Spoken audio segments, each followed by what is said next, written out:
Laga panas tersaji di Stadion Utama Gelora Bung Karno pada Jumat 25 Juli 2025. Ya, laga panas tersebut mempertemukan timnas Indonesia U23 versus Thailand U23 di semifinal Piala AFF U23 2025.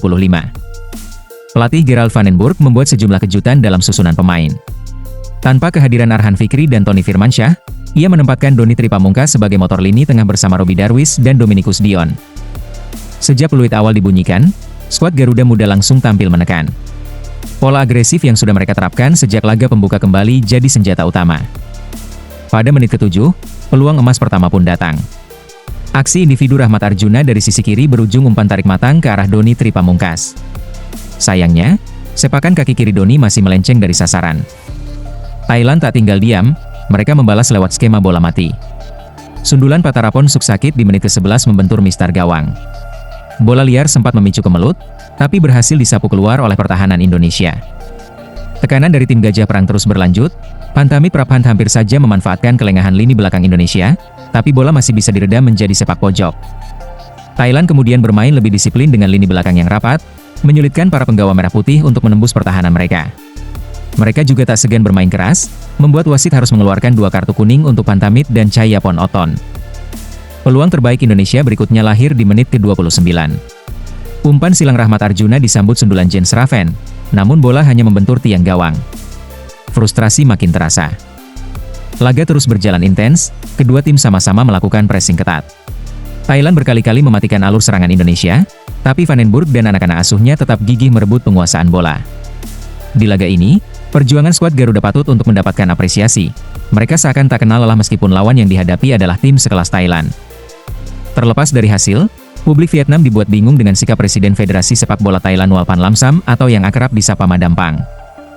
Hal itu menyusul keberhasilan timnas Thailand U23 yang melaju ke babak semifinal ASEAN Cup U23 2025. Berbicara soal keberhasilan Thailand melaju ke semifinal, tentu ini mendapat perhatian tersendiri dari publik Vietnam. Salah satu media lokal Vietnam Tan Nien VN menyoroti sikap Presiden FAT, Madam Pang. Dalam laporannya, media tersebut dibuat bingung oleh sikap Madam Pang yang dinilai berbeda dari biasanya. Menurut Tan Nien, Madam Pang hingga kini belum memberikan reaksi apapun soal kelolosan Thailand U23. Padahal biasanya, sosok wanita berusia 59 tahun tersebut selalu memberikan kata-kata semangat untuk jajaran pelatih dan para pemain tim nasional. Tan Nien pun menduga bahwa Madam Pang kemungkinan tidak terkesan dengan penampilan dari skuad timnas Thailand U23 di ASEAN Cup U23 2025 ini. Performa timnas U23 Thailand belum meyakinkan penonton, hal ini mungkin menjadi alasan mengapa Presiden Federasi Sepak Bola Thailand, Madam Pang, tidak terlalu antusias. Di laman pribadinya, Madam Pang sejauh ini hanya mengunggah satu status tentang turnamen ASEAN Cup U23 2025, yakni sebelum pertandingan pembuka timnas Thailand melawan Timor Leste pada 19 Juli, ungkap media tersebut.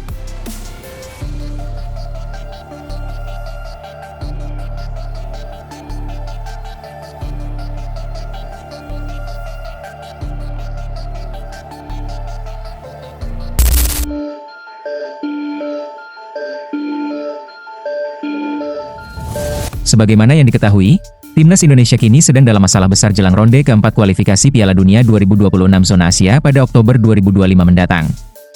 Pasalnya, Ole Romeni yang selama ini jadi andalan timnas Indonesia untuk mendulang gol mengalami cedera saat memperkuat Oxford United di Piala Presiden. Pemain berusia 25 tahun ini mendapat tackle keras dari pemain Arema, Paulinho Mokchlein sehingga harus ditanduk keluar lapangan dan dioperasi.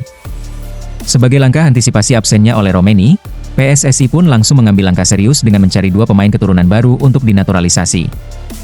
Baru-baru ini, Ketua Umum PSSI, Erick Thohir, menyampaikan kabar terbaru terkait 2 calon pemain timnas Indonesia tersebut. Erick Thohir menyampaikan, proses naturalisasi kedua pemain yang dikabarkan berposisi sebagai penyerang dan gelandang itu masih dalam tahap mengumpulkan berkas-berkasnya. Dia menegaskan, PSSI tidak mau terburu-buru untuk menaturalisasi seorang pemain keturunan karena banyak persyaratan yang harus dipenuhi. Kita sedang menunggu surat-surat dari 2 pemain ini.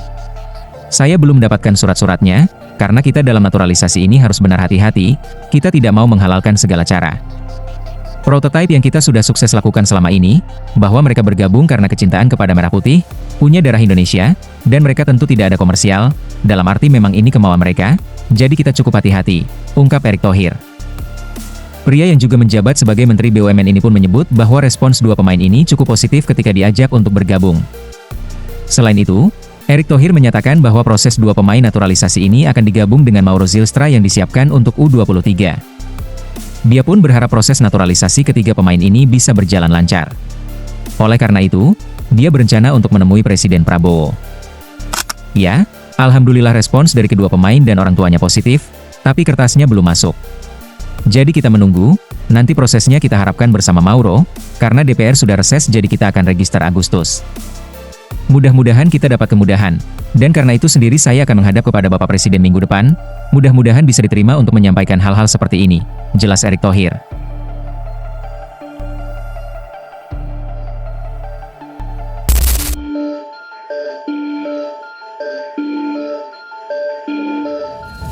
Pelatih Timnas Indonesia U23, Gerald van den Burg, akhirnya buka suara mengenai kualitas Hoki Caraka setelah sang striker ramai dihujat oleh para supporter.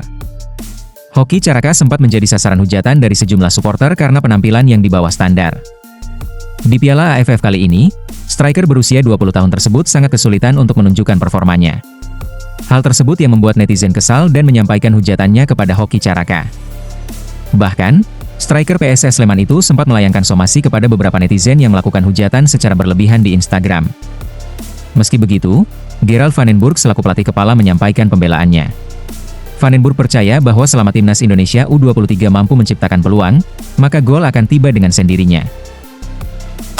Sejujurnya, saya senang dengan Hoki dan juga Jens, karena kami mencetak lebih banyak gol daripada lawan.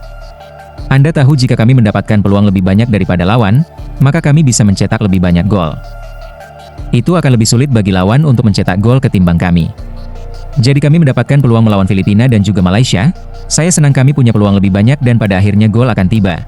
Saya percaya kepada Jens dan juga Hoki, ungkap Gerald van den Burg.